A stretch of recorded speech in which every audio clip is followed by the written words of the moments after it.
لسه بتنشئ السيرفرات او الفيرتشوال ماشينز بشكل يدوي وبتقعد تكرر نفس الخطوات مع كل بيئه او كل مره تحتاج تعمل سيت اب؟ طب ما تيجي نجرب نكتب كل ده كود مره واحده ونخلي الكمبيوتر يظبطها. ده بالظبط مفهوم Infrastructure as Code.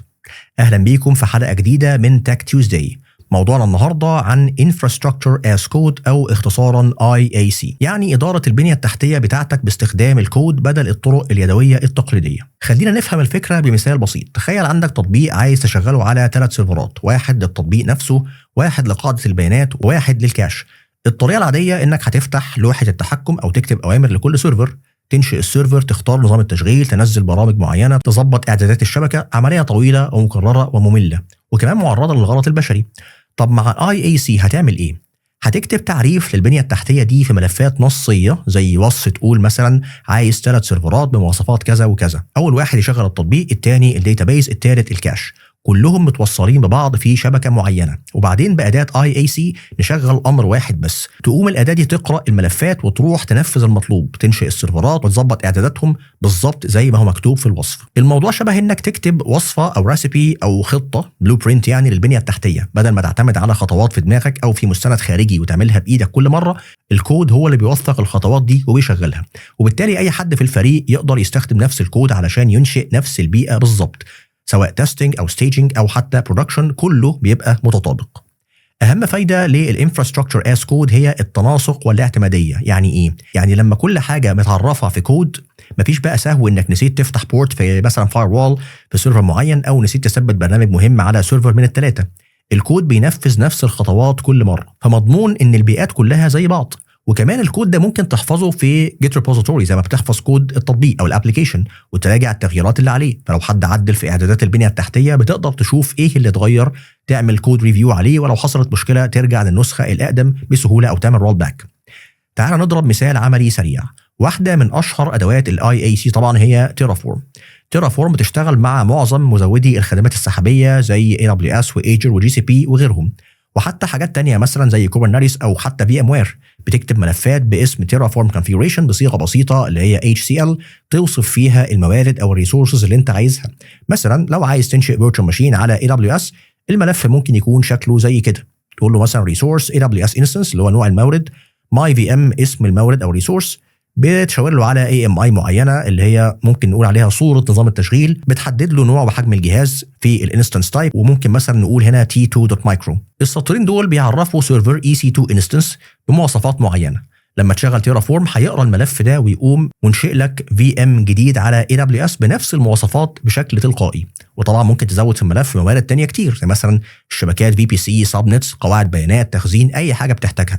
وفي الآخر تقدر تنشئ بنية تحتية كاملة ومتطورة بكود منسق ويمكن إعادة استخدامه. جميل. طب إزاي نجرب IAC بشكل بسيط؟ أول خطوة، اختار أداة، مثلا تيرافورم كبداية حلوة. نزل تيرافورم على جهازك، ده مجرد ملف تنفيذي واحد.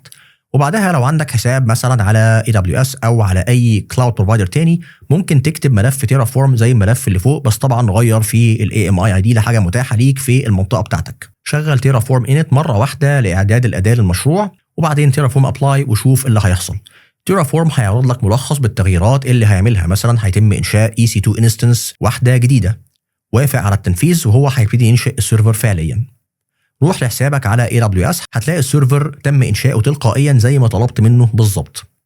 لو مش حابب تستخدم حساب سحابي حقيقي للتجربه، ممكن برضه تستخدم تيرافورم مع حاجات محليه. مثلا تيرافورم في بروفايدر تقدر تنشئ بيه حاويات دوكر، فممكن تجرب تكتب كود ينشئ دوكر كونتينر وتشغله على جهازك كبديل. في ادوات تانية للIAC غير تيرافورم، زي على سبيل المثال مثلا كلاود فورميشن لو انت مستخدم AWS وعايز تستخدم اداه AWS نفسها، او ادوات عامه زي بولومي اللي بتخليك تكتب IAC باستخدام لغات برمجه زي بايثون وجافا سكريبت بدل ملفات الاعدادات.